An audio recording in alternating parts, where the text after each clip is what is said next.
Okay. Hello. Good morning. I did not feel like wearing a wig today. I did not feel like wearing my hat. And I tried to do like a wrap with the scarf, and my scalp is sensitive. And like the pressure was causing headache, and I'm like, you know what? It's chilly, it's rainy outside. This scarf is gonna go around my neck. Anyway, good morning. Good morning. It is, what day is it? It's Thursday. Good morning again. I know I came on this morning around 3:30, and we prayed and talked about what to do when your flesh is wrestling with your spirit early in the morning at 3 a.m. Between 3 a.m. and 4:30. It's kind of like when you're like up against spiritual warfare. We're up against spiritual warfare constantly. But what I mean to say is our soul is most vulnerable during that time. And so when we wake up, it is crucial that we know what to do. Anyway, my name is Antoinette McCormick. Some people call me Tony. I am a pastor. I'm going to be 50 years old this year. Woohoo! So I started preaching when I was 16. I was ordained when I was 22. Just to kind of give you just some background on me, who I am. Evangelist, teacher, and one of my main gifts is, number one gift is teaching, number two is exhortation. I'm your biggest cheerleader. I am going to push you in your back. I love to encourage people. I love to see people operate and be their best, to operate in the full giftings and talents that God has given them. So I'm your biggest cheerleader. I'm not that person in the corner like, who do they think they are? Who does she think she is? Or who does he think he is? No. I'm your biggest cheerleader. I'm like, yes, go forth. God told you to go forth. Yes. God gave you that ability. Yes. Do it. So I am a full-time pastor, and you might say, what does that look like? A full-time pastor? Yeah, this is also my job. I would say Sunday through Thursday, but being a full-time pastor, you really don't have a particular day off. Normally Fridays and Saturdays, you try to have a Sabbath one of those days. But yeah, that gets kind of convoluted, so that normally doesn't happen.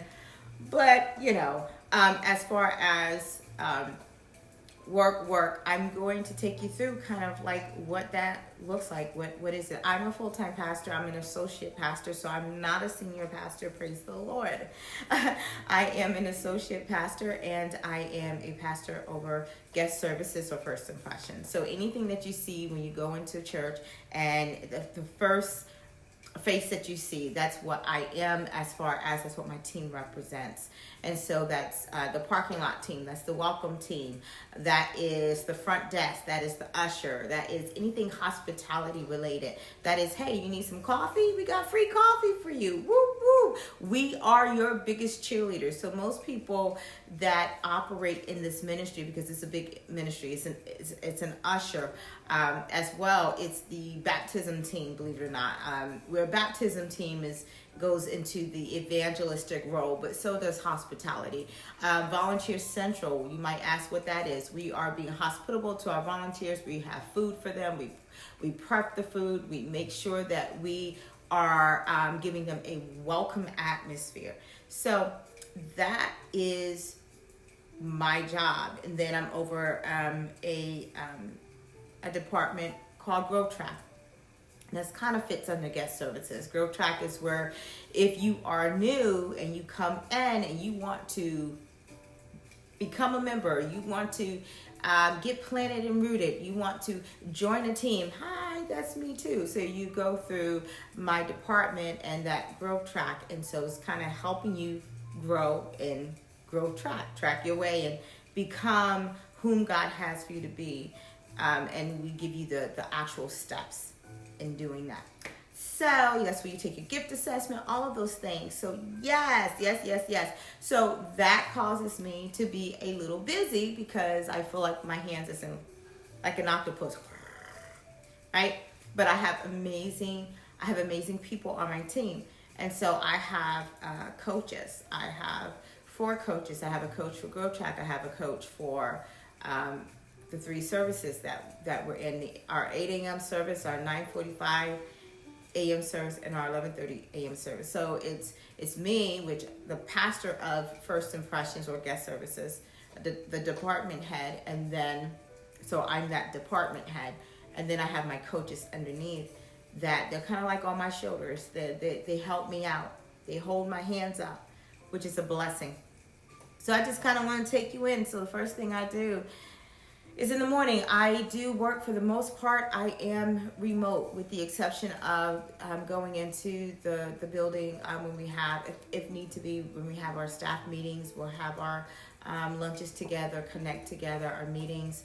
When I have to go into the building to take care of some things physically so that those church is ready, and so that my part of what I have to do is prepared and prepped and ready for Sunday service. But for the most part, praise the Lord, I am able to be remote. But with being remote, sometimes that causes people who are remote, depending on how they work, sometimes it causes us to work even more, because it's like there's no stop to it, right? You answer a phone call, you cannot not answer a phone call, right? Somebody might want you to pray with them and stuff like that, which is okay. That's what I do. But with saying all that, it's like there's kind of like no off button. You have to force yourself to have an off button. So the first thing I want to do is I want to check my emails. My emails are important to check first thing in the morning. Oh, look, Devoted Apparel. So, a bunch of us ladies from my church, we go to a women's conference called Devoted.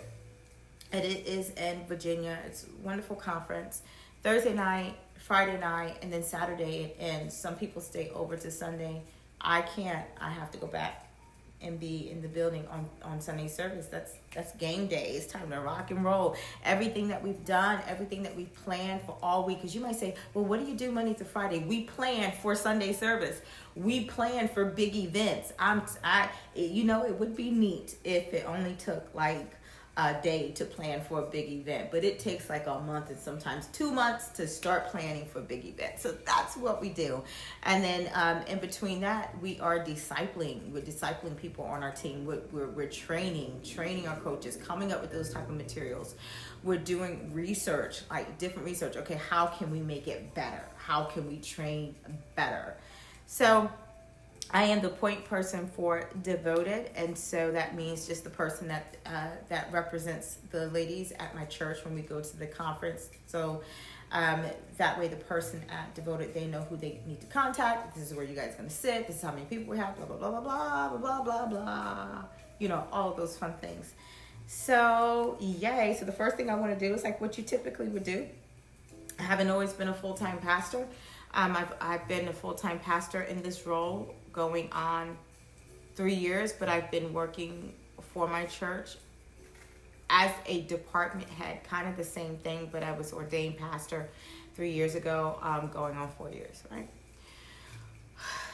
Whew, I feel like that was saying a whole lot, y'all. Let me drink some more of this black coffee here. Getting used to it. If you saw my video that I posted earlier today, this morning, I threw away all of my sugar, my sugary candy, my chocolates. I'm getting my body ready for a fast, because if you just go into a fast and you're drinking and you're eating, because normally my coffee consists of cream and sugar and more cream and more sugar and little coffee, then you go right into a fast. For the most part, you're not going to make it, because it's you disciplining your you're disciplining your flesh. So your flesh has got to be submissive to spirit man, the Holy Spirit that lives on the inside of you. So you have to prep. You have to prep. You have to prep. Okay.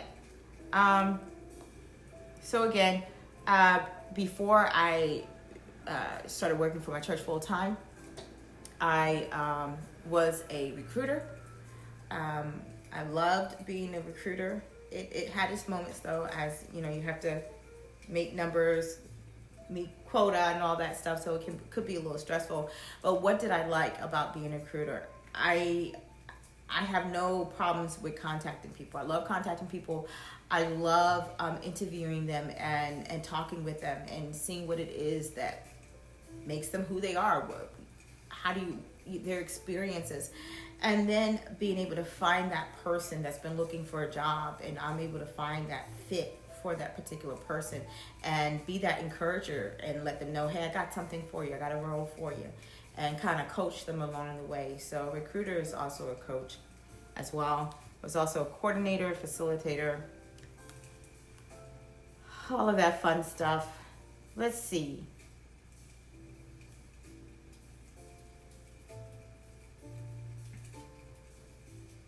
Yay, my coffee's coming in. I have to order coffee for the church, for the cafe team, but everybody utilizes the coffee. So I want to make sure I ordered 2 bags, but I might need to start ordering 3 bags. I don't know. Our church is growing, praise the Lord. So with that, we have a lot of coffee drinkers. But it's being shipped. It's out for delivery today. Yay! I was afraid I would have to go to the store and just pick up something else. All right. All right, time to y'all. We have I need to. I don't like all those commercials, but we have our pastor, our senior pastor. He is also a producer. We have Living Word Studios, and so he does movies, and I think we've done 8 movies so far. So we're getting ready for the movie premiere, the Christian movies, amazing event, amazing movie set disciple that encourage. And so my part is to make sure that my team that's going to be over the table in the DVD sales, that we are ready. So I'm just getting all that comes with it.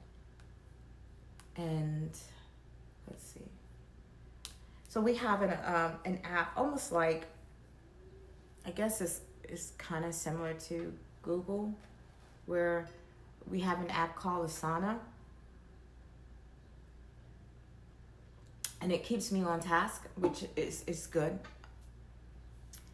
Because I don't know if you can tell yet, but I am a teacher. I am an encourager. I like to motivate. My skills, however, when it comes to administration, has gotten so much better because it's been forced to be more interwoven and intertwined with who I am. But it wasn't my first gift, as you can see.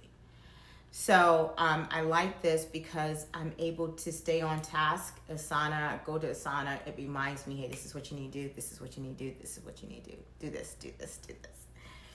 So with that being said, I've got some stuff in the red, which I don't like, because when you have some stuff in the red, it's saying, hey, you got some stuff overdue.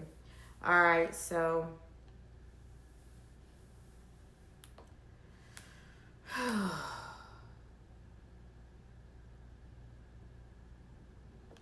all right, so let me comment here. So my manager on the executive team is amazing. I love her. She is phenomenal. Oh my gosh, talk about grace and just, I love her. All right, such a blessing, such a blessing. So I am responding to her right now. And I realized she asked me a question yesterday and I didn't respond. It's like, come on, you don't do that. Your manager is reaching out to you, asking you a question. You want to respond that day. So this is the short form. We are examining right now what I have in my hand are different spiritual gift tests. So with Growth Track that I mentioned earlier, that we have on Sunday evenings, we have first, second, and third Sunday evenings. And in the Sunday evenings, we have what you call gift assessments. And so we're just kind of going through right now what works, what doesn't work, what is time consuming, what isn't time consuming, you know. And so right now we have gift assessments, but we're just kind of, we're all about inching. We're all about making it better. And how can we make the experience better for people, for the attendees that's coming? And we want to make sure that the gifts are accurate, because when they take the gifts, it's letting them know, hey, this is where you fit in the ministry. This is your giftings in the ministry. And so this is the motivational gift test. And so this one, yeah, okay.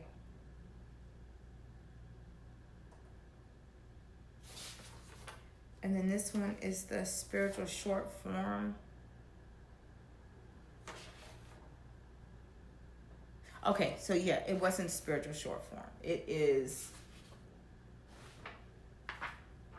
y'all, when something's a little confusing, I want to make sure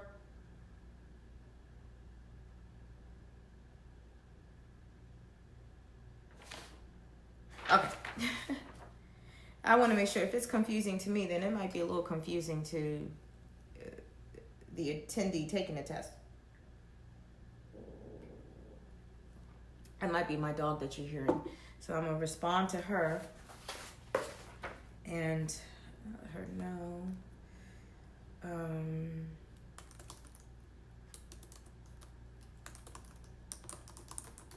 I like the...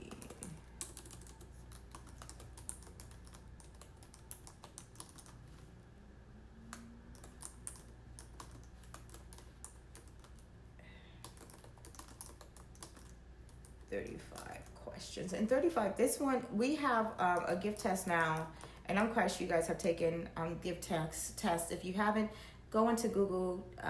Everybody should know their giftings. You have an idea, but you might be surprised. And go into Google and Google search spiritual gift tests, spiritual gift assessments, motivational gift tests.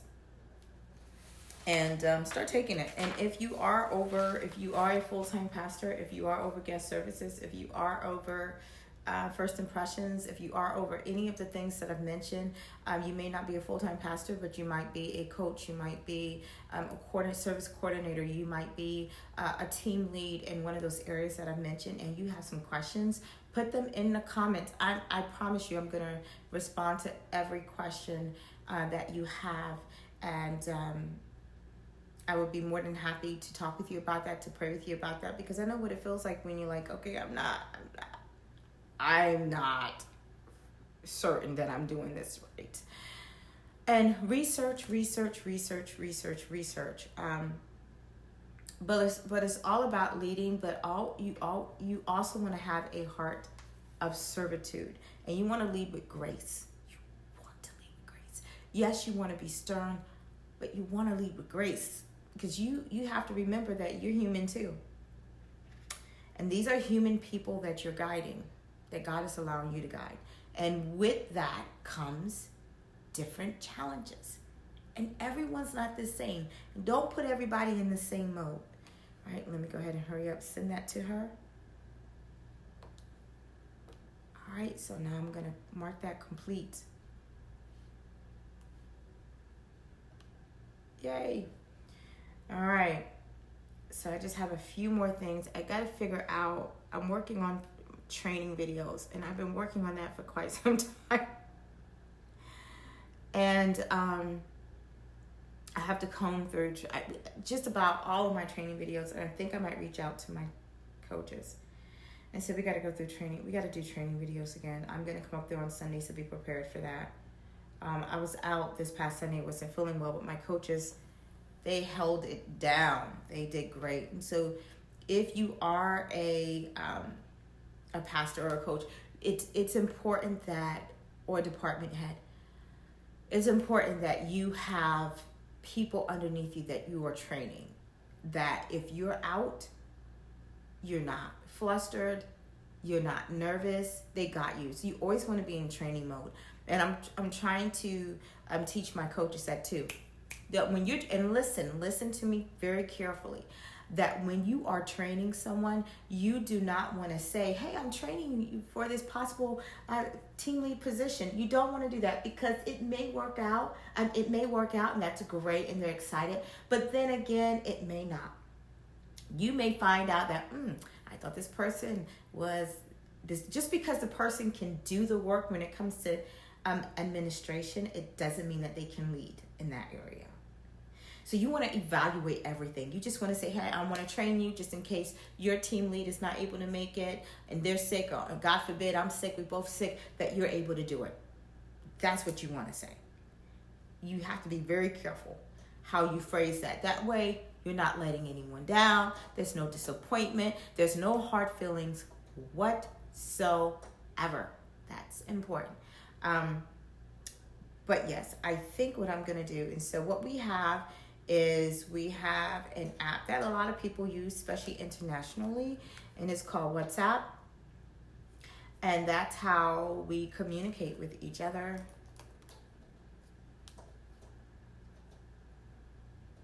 What? I have WhatsApp. Why is it asking me to download it? Ay, ay, ay. If you're not on WhatsApp for a minute, because I do it on my phone. Open. I don't have to download you. I don't want to rate you right now. Okay, so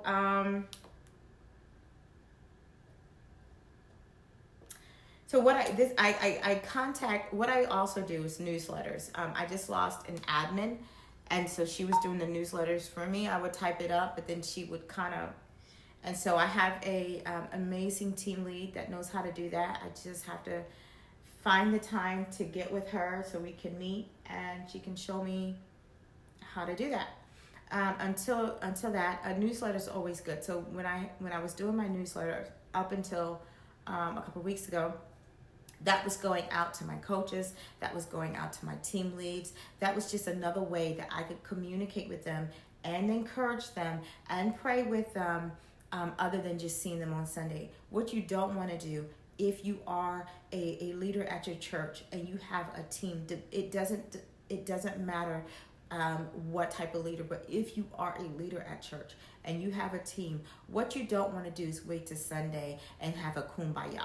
Sundays are game days, okay? When it's on, you have a few minutes to get together with your team. You definitely want to huddle. You want to say, hey, how are you doing? You want to make sure you're praying, but it's game day. And so you want to make sure that you're kind of interweaving yourself and you're making those connections throughout the week, that they hear you, that they feel you. And you want to make sure that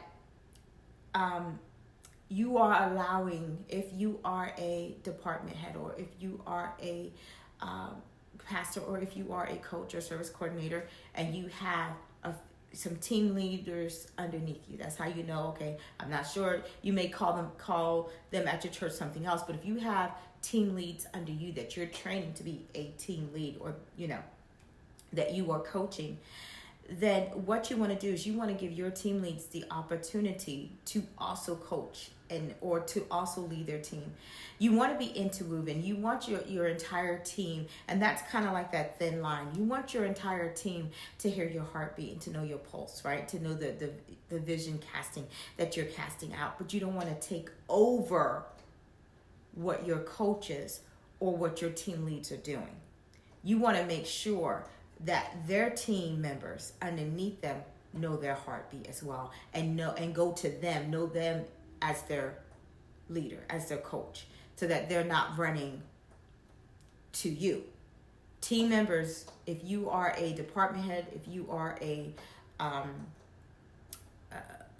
pastor, if you are a coach, team members should not have to be running to you. Team members should go to their team leads.